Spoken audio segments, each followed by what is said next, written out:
하나님의 말씀 시편 45편 1절에서 17절의 말씀입니다. 시편 45편 1절에서 17절의 말씀 우리 한 목소리로 같이 읽도록 하겠습니다. 시편 45편 1절에서 17절입니다. 1절 시작. 내 마음이 좋은 말로 왕을 위하여 지은 것을 말하리니 내 혀는 글솜씨가 뛰어난 서기관의 붓끝과 같도다. 왕은 사람들보다 아름다워 은혜를 입술에 머금으니 그러므로 하나님이 왕에게 영원히 복을 주시도다. 용사여 칼을 허리에 차고 왕의 영화와 위엄을 입으소서. 왕은 진리와 온유와 공의를 위하여 왕의 위엄을 세우시고 병거에 오르소서. 왕의 오른손이 왕에게 놀라운 일을 가르치리이다. 왕의 화살은 날카로워 왕의 원수의 염통을 뚫으니 만민이 왕의 앞에 엎드러지는도다. 하나님이여 주의 보좌는 영원하며 주의 나라의 규는 공평한 규이니이다. 왕은 정의를 사랑하고 악을 미워하시니 그러므로 하나님 곧 왕의 하나님이 즐거움의 기름을 왕에게 부어 왕의 동료보다 뛰어나게 하였나이다. 왕의 모든 옷은 몰약과 침향과 육개의 향기가 있으며 상하궁에서 나오는 현악은 왕을 즐겁게 하도다. 왕이 가까이 있는 여인들 중에는 왕들의 딸들이 있으며 왕후는 오빌의 금으로 꾸미고 왕의 오른쪽에 서도다. 딸이여 듣고 보고 귀를 기울일지어다. 내 백성과 내 아버지의 집을 잊어버릴지어다. 그리하면 왕이 내 아름다움을 사모하실지라. 그는 내 주인이시니 너는 그를 경배할지어다. 두로의 딸은 예물을 드리고 백성 중 부한 자도 내 얼굴 보기를 원하리로다. 왕의 딸은 궁중에서 모든 영화를 누리니 그의 옷은 금으로 수놓았도다. 수놓은 옷을 입은 그는 왕께로 인도함을 받으며 시종하는 친구 처녀들도 왕께로 이끌려 갈 것이라. 그들은 기쁨과 즐거움으로 인도함을 받고 왕궁에 들어가리로다. 왕의 아들들은 왕의 조상들을 계승할 것이라. 왕이 그들로 온 세계의 군왕을 삼으리로다. 내가 왕의 이름을 만세에 기억하게 하리니 그러므로 만민이 왕을 영원히 찬송하리로다. 아멘. 오늘 말씀의 제목은 아름다운 왕 곁에 선 왕후라는 제목으로 말씀을 나눕니다. 오늘 시는 왕의 축혼가라고 불리워지는 제왕시인데요. 표제에 보면은 사랑의 노래라고 이렇게 표제에 적혀 있죠. 이 시는 시편의 아가로 불려지고 있습니다. 내용을 보면은 아가서와 좀 유사한 점이 많이 있습니다. 아가서가 이스라엘의 왕 솔로몬과 술람미 여인 간의 사랑의 노래를 이렇게 써놓지 않습니까? 그것처럼 이 시도 역시 이스라엘 왕의 결혼의 즈음에서 왕과 그의 신부에 대한 내용이 주를 이루고 있습니다. 이 시편 기자가 왕의 결혼식의 즈음에서 그 감흥에 젖어서 왕의 결혼을 축하하면서 부른 노래가 오늘 본문 45편의 시입니다. 내용 관찰 문제 1번 보시면은 시편 기자는 왕의 어떤 점을 찬양합니까? 자, 우리가 2절을 보시면은 시편 기자는 사람들과 비교할 수 없는 왕의 아름다움, 은혜로운 말 이것을 언급하면서 그의 인격을 찬양하고 있습니다. 2절을 다시 한번 읽어보겠습니다. 시작. 왕은 사람들보다 아름다워 은혜를 입술에 머금으니 그러므로 하나님이 왕에게 영원히 복을 주시도다. 자, 왕은 사람들보다 아름답다라고 하면서 은혜를 입술에 머금었다 이렇게 얘기하고 있습니다.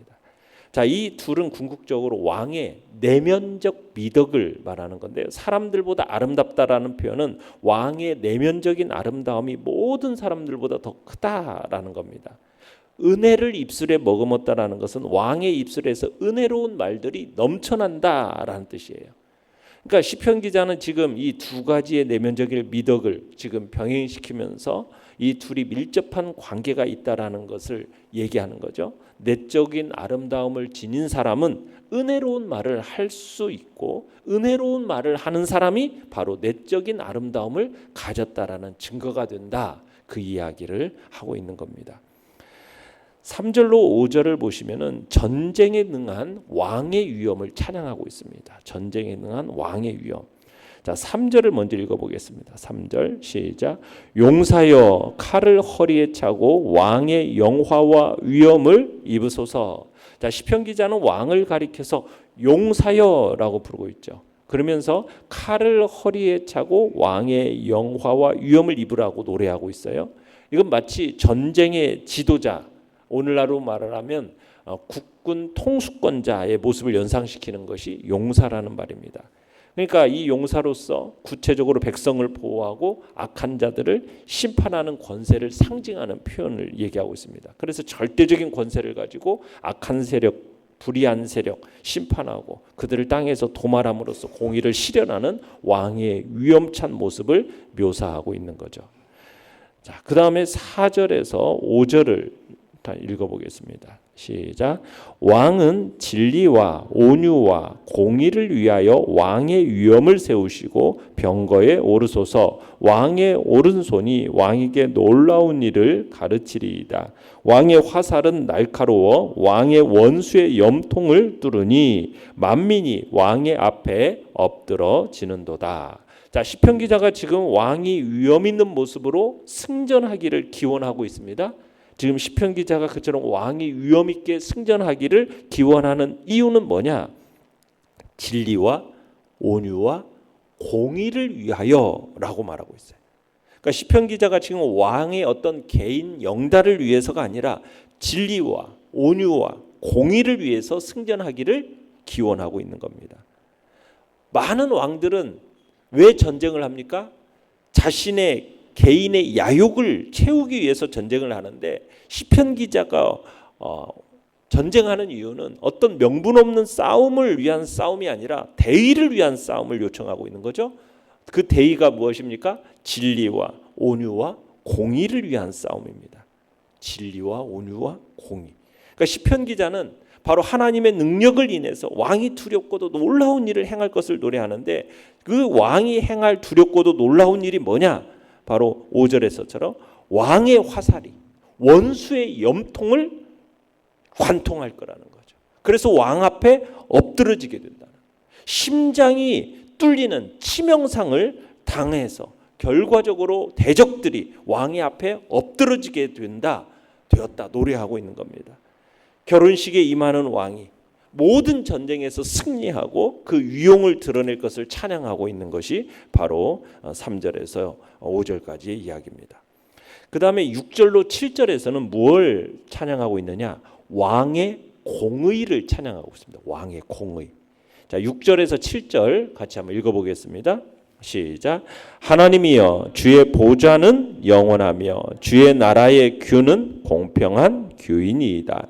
왕은 정의를 사랑하고 악을 미워하시니 그러므로 하나님 곧 왕의 하나님이 즐거움의 기름을 왕에게 부어 왕의 동료보다 뛰어나게 하셨나이다.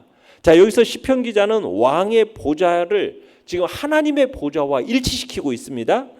그러니까 하나님에 의해서 다윗의 왕권이 영원할 것을 나타내면서 동시에 하나님의 왕권 또한 영원할 것을 지금 보여주고 있는 겁니다. 자, 그러면서 왕은 뭘 사랑한다고요? 정의를 사랑한다. 그리고 뭘 미워합니까? 악을 미워한다라고 했어요. 그리고 주의 나라의 규는 공평한 규가 된다라고 얘기하고 있는데 그 이유는 뭡니까? 주의 나라의 규가 공평한 규인 이유는 주의 나라는 바로 공평이 지배하는 나라라는 얘기입니다. 그래서 시편 기자는 왕이 어떤 사람으로 정의로운 통치자로 소개를 하고 있고 정의를 마치 자기 연인처럼 사랑하는 그런 왕이다. 악을 미워한다는 건 악을 원수처럼 여긴다는 거죠. 그러니까 왕이 지금 공의를 시행하면서 하나님께서 그를 축복하셔서 어떻게 하신다? 주변 국가의 왕들보다 존귀하게 하셨다. 왕의 동료보다도 뛰어나게 하셨다. 지금 그렇게 얘기하고 있는 것입니다. 그래서 지금 뭘 찬양을 하고 있는가? 정말 사람들과 비교할 수 없는 그 왕의 아름다움, 은혜로운 말, 그러니까 그의 인격을 찬양하고 있고, 전쟁에 능한 왕의 위엄을 찬양하고 있으며 왕의 공의를 찬양하고 있는 겁니다. 자, 내용 관찰 문제 2번. 시편 기자는 신부에게 무엇을 권면합니까? 자, 시편 기자에게 지금 10절로 12절에서 뭘 권면하고 있습니까? 신부가 예전에 살던 집을 잊어버리라는 걸 권면하고 있어요. 그럴 때 더 깊은 왕의 사랑을 받게 된다. 예전에 살던 집을 잊어버릴 걸 지금 권면받고 있다는 얘기입니다. 자, 우리 10절로 11절을 읽어보겠습니다. 시작.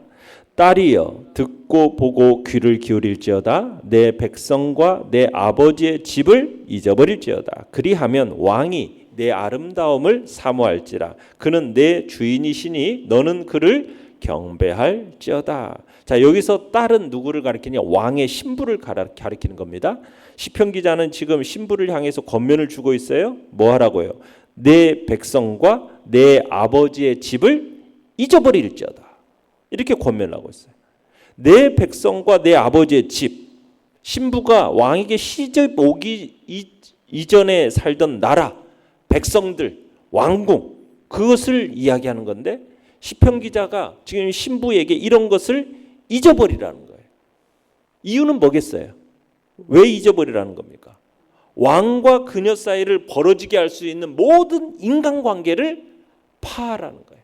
오직 신랑 되는 왕, 그분의 새롭고 풍성한 사랑만 바라보라. 지금 그 얘기를 하고 있는 겁니다. 그래야 할 때 왕이 그녀를 아름답게 여기고 사랑하게 될 거라고 얘기합니다. 자신의 아버지와 고향의 모든 종교와 자신의 그 생활 방식들은 버리고 왕이 요구하고 왕의 명령에 순종하는 모습, 그 모습에 왕은 지속적으로 사랑을 느낄 거라는 거죠.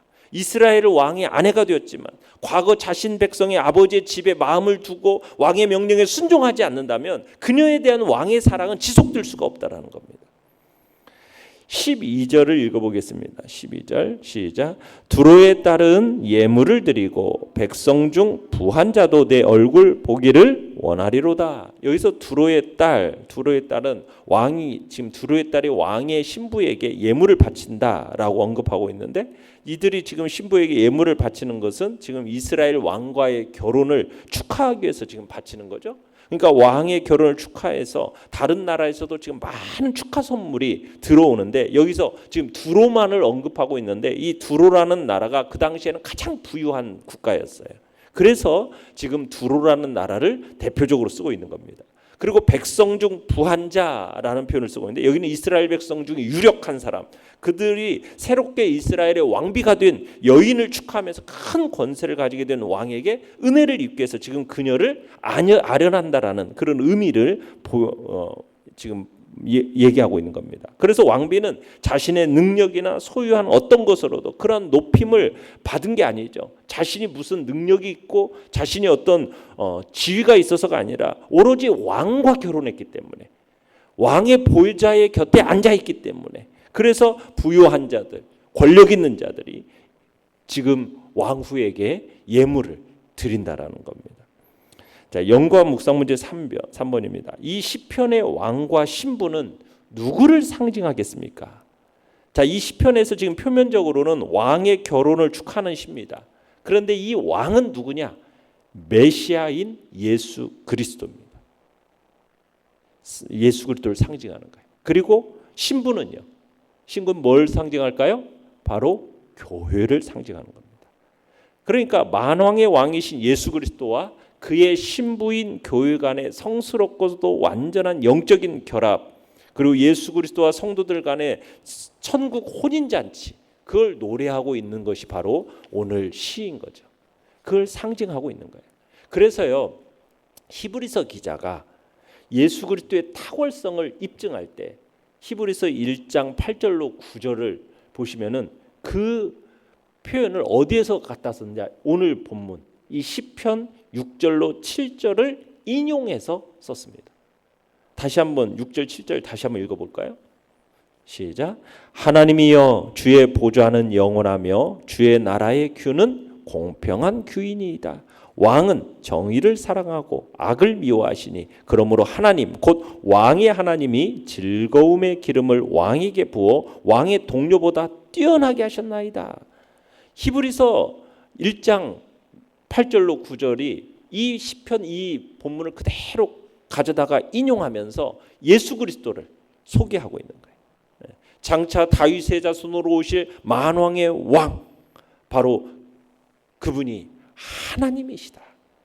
하나님이여 하면서 예수 그리스도를 하나님으로 얘기하면서 그리스도의 나라가 영원히 요동치 않을 것을 보여주고 있는 거죠.